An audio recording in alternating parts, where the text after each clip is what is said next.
Hi friends, welcome to my cooking YouTube channel. ಬನ್ನಿ ಇವತ್ತಿನ recipe ಏನಂತ ನೋಡೋಣ. ನಾನು ಇಲ್ಲಿ ಪಾಲಕ್ ಸೊಪ್ಪಿನಿಂದ ದೋಸೆಯನ್ನು ಮಾಡ್ತಾಯಿದ್ದೀನಿ. ಗರಿ ಗರಿಯಾದ ಈ ದೋಸೆ ಹೇಗೆ ಮಾಡೋದು ಅಂತ ನೋಡೋಣ ಬನ್ನಿ ಫ್ರೆಂಡ್ಸ್.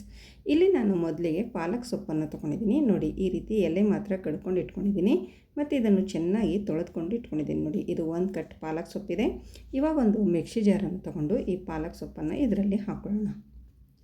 ನೋಡಿ ಫ್ರೆಂಡ್ಸ್, ಈ ಪಾಲಕ್ ಸೊಪ್ಪನ್ನು ಇದರಲ್ಲಿ ಹಾಕ್ಕೊಂಡು ನಾನು ಇದಕ್ಕೆ ಒಂದು 4-5 ಬೆಳ್ಳುಳ್ಳಿ ಪೀಸನ್ನು ಹಾಕೋತಾ ಇದ್ದೀನಿ. ಒಂದು 2 ಹಸಿಮೆಣಸಿನ್ಕಾಯಿ ಕೂಡ ಹಾಕ್ಕೊಂಡಿದ್ದೀನಿ. ನೋಡಿ, ಒಂದು ಸ್ವಲ್ಪ ಜೀರಿಗೆ ಹಾಕೋತಾ ಇದ್ದೀನಿ ಮತ್ತು ಒಂದು ಸ್ವಲ್ಪ ನಾವು ಇದಕ್ಕೆ ನೀರನ್ನು ಹಾಕ್ಕೊಂಡು ಇದನ್ನು ನಾನು ಪೇಸ್ಟ್ ಮಾಡ್ಕೊಂಡು ಬರ್ತೀನಿ.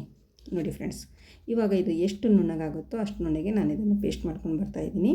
ನೋಡಿ, ಇವಾಗ ಬಂದಿದ್ದೀನಿ ಪೇಸ್ಟ್ ಮಾಡ್ಕೊಂಡು. ಯಾವ ರೀತಿ ಆಗಿದೆ ಅಂತ ನೋಡ್ಕೊಳ್ಳೋಣ.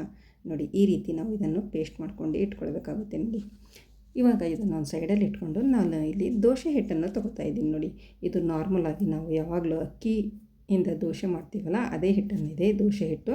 ನೋಡಿ ಫ್ರೆಂಡ್ಸ್, ಅದನ್ನೇ ಒಂದು ಸ್ವಲ್ಪ ತೊಗೊಂಡು ನಾನು ಅದಕ್ಕೆ ಈ ಪಾಲಕ್ ಸೊಪ್ಪು ಪೇಸ್ಟನ್ನು ಹಾಕ್ಕೊಂಡಿದ್ದೀನಿ. ನೋಡಿ, ಹಾಕ್ಕೊಂಡು ಚೆನ್ನಾಗಿ ಇದನ್ನು ಮಿಕ್ಸ್ ಮಾಡ್ಕೊಳ್ಬೇಕು. ನೋಡಿ, ಈ ರೀತಿ ನಾವು ಚೆನ್ನಾಗಿ ಕಲಿಸ್ಕೊಂಡು ಇಟ್ಕೊಳ್ಬೇಕಾಗುತ್ತೆ. ನೋಡಿ, ಇವಾಗ ನಮ್ಮ ದೋಸೆ ಹಿಟ್ಟಂತೂ ರೆಡಿ ಆಯಿತು. ಪಾಲಕ್ ಸೊಪ್ಪಿನ ದೋಸೆ ಹಿಟ್ಟಂತೂ ರೆಡಿ ಆಯಿತು. ನೋಡಿ, ಇವಾಗ ಇಷ್ಟರ ಮೇಲೆ ಒಂದು ಹಂಚು ಕೂಡ ಇಟ್ಕೊಂಡಿದ್ದೀನಿ. ಅದನ್ನು ಕೂಡ ಚೆನ್ನಾಗಿ ಕಾಯ್ದಿದೆ. ಇವಾಗ ಒಂದು ಸ್ವಲ್ಪ ನೀರನ್ನು ಚಿಂಪಡಿಸಿ ಒಂದು ಟಿಶ್ಯೂ ಪೇಪರ್ನಿಂದ ಒರೆಸ್ಕೊಂಡು ನಾವು ದೋಸೆ ಹಾಕ್ಕೊಳ್ಬೇಕು. ಈ ರೀತಿ ಮಾಡುವುದರಿಂದ ದೋಸೆ ಚೆನ್ನಾಗಿ ಎದ್ದು ಬರುತ್ತವೆ ಮತ್ತು ಈ ರೀತಿ ಲೇಯರಾಗಿ ನಮ್ಮ ದೋಸೆ ಬರುತ್ತವೆ. ನೋಡಿ, ಒಂದು ಸ್ವಲ್ಪ ಹೊತ್ತಾದಮೇಲೆ ನಾನು ಇದಕ್ಕೆ ಎಣ್ಣೆಯನ್ನು ಹಚ್ಕೋತಾ ಇದ್ದೀನಿ. ನಿಮಗೆ ಎಣ್ಣೆ ಇಷ್ಟ ಇದ್ದರೆ ಎಣ್ಣೆ ಹಚ್ಕೊಳ್ಳಿ, ಇಲ್ಲಾಂದರೆ ನೀವು ತುಪ್ಪ ಕೂಡ ಯೂಸ್ ಮಾಡ್ಕೊಳ್ಬೋದು. ತುಪ್ಪ ಹಚ್ಚೋದ್ರಿಂದ ಟೇಸ್ಟು ಇನ್ನೂ ಚೆನ್ನಾಗೇ ಬರುತ್ತೆ. ನೋಡಿ ಫ್ರೆಂಡ್ಸ್, ಇವಾಗ ಇದು ರೆಡಿ ಆಯಿತು. ಒಂದು ಸ್ವಲ್ಪ ಕಲರ್ ಚೇಂಜ್ ಆಗೋವರೆಗೂ ನಾವು ಇದನ್ನು ಬೇಯಿಸ್ಕೊಳ್ಬೇಕಾಗುತ್ತೆ. ನೋಡಿ, ಇದು ರೆಡಿ ಆಯಿತು. ನೋಡಿ, ಎಷ್ಟು ಸೂಪರಾಗಿ ಬಂದಿದೆ ಅಂತ ನೋಡ್ಬೋದು.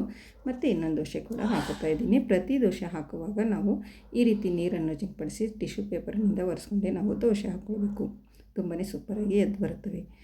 ಹಂಚಿಗೆ ಏನು ಅಂಟ್ಕೊಳ್ಳೋದಿಲ್ಲ, ಏನಿಲ್ಲ, ಚೆನ್ನಾಗಿ ದೋಸೆ ಎದ್ದು ಬರ್ತವೆ. ಈ ರೀತಿ ಮಾಡೋದರಿಂದ ನೀವು ಫಸ್ಟ್ ಟೈಮ್ ಮಾಡ್ತಾ ಇದ್ದೀರಾ ಅಂದ್ರೂ ಕೂಡ ನೀವು ಆರಾಮಾಗಿ ಈ ದೋಸೆ ಮಾಡ್ಬೋದು. ನೋಡಿ, ಪಾಲಕ್ ಸೊಪ್ಪಂತೂ ಆರೋಗ್ಯಕ್ಕೆ ತುಂಬಾ ಒಳ್ಳೆಯದು.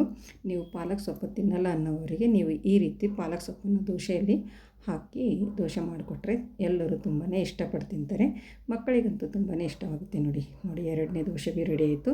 ಇವಾಗ ನಾನು ಒಂದು ಪ್ಲೇಟಲ್ಲಿ ಇಟ್ಕೊತಾ ಇದ್ದೀನಿ. ಅದ್ರ ಜೊತೆ ಶೇಂಗಾ ಚಟ್ನಿ ಮಾಡ್ಕೊಂಡಿದ್ದೀನಿ ಮತ್ತು ಆಲೂಗಡ್ಡೆ ಪಲ್ಯ ಕೂಡ ಮಾಡ್ಕೊಂಡಿದ್ದೀನಿ. ನೋಡಿ, ನಮ್ಮ ದೋಸೆ ಅಂತೂ ರೆಡಿ ಆಯಿತು. ನೋಡಿ, ಇನ್ನೊಂದು ದೋಸೆ ಕೂಡ ಇಟ್ಕೊತಾ ಇದ್ದೀನಿ. ನೋಡಿ, ನನ್ನ ವಿಡಿಯೋ ಇಷ್ಟ ಆದರೆ ಒಂದು ಲೈಕ್ ಮಾಡಿ ಮತ್ತು ಶೇರ್ ಮಾಡಿ. ಮತ್ತು ನೀವು ಒಂದು ಸರ್ತಿ ಮಾಡಿ ನೋಡಿ ಹೇಗೆ ಬಂತು ಅಂತ ಕಮೆಂಟಲ್ಲಿ ತಿಳಿಸಿ ಫ್ರೆಂಡ್ಸ್. ನೋಡಿ, ಯಾವ ರೀತಿ ಬಂದಿದೆ ಅಂತ ನಮ್ಮ ದೋಸೆ ನೋಡ್ಬೋದು ನೀವು, ಎಷ್ಟು ಚೆನ್ನಾಗಿ ಬಂದಿದೆ ಅಂತ. ನಿಮಗೆ ಪಾಲಕ್ ತಿನ್ನಲು ಇಷ್ಟ ಇಲ್ಲ ಅಂತಂದರೆ ನೀವು ಈ ರೀತಿ ದೋಸೆ ಮಾಡಿಕೊಂಡು ನೀವು ತಿನ್ಬೋದು. ತುಂಬ ಸೂಪರಾಗಿರುತ್ತೆ. ಮತ್ತು ನನ್ನ ಚಾನಲನ್ನು ಯಾರು ಸಬ್ಸ್ಕ್ರೈಬ್ ಮಾಡಿಕೊಂಡಿಲ್ಲ ಅವರು ಸಬ್ಸ್ಕ್ರೈಬ್ ಮಾಡಿಕೊಳ್ಳಿ. ಮತ್ತೆ ಸಿಗೋಣ ಮುಂದಿನ ವಿಡಿಯೋದಲ್ಲಿ ಹೊಸ ರೆಸಿಪಿಯೊಂದಿಗೆ. ಅಲ್ಲಿವರೆಗೂ ಓಕೆ, ಬಾಯ್ ಬಾಯ್ ಫ್ರೆಂಡ್ಸ್.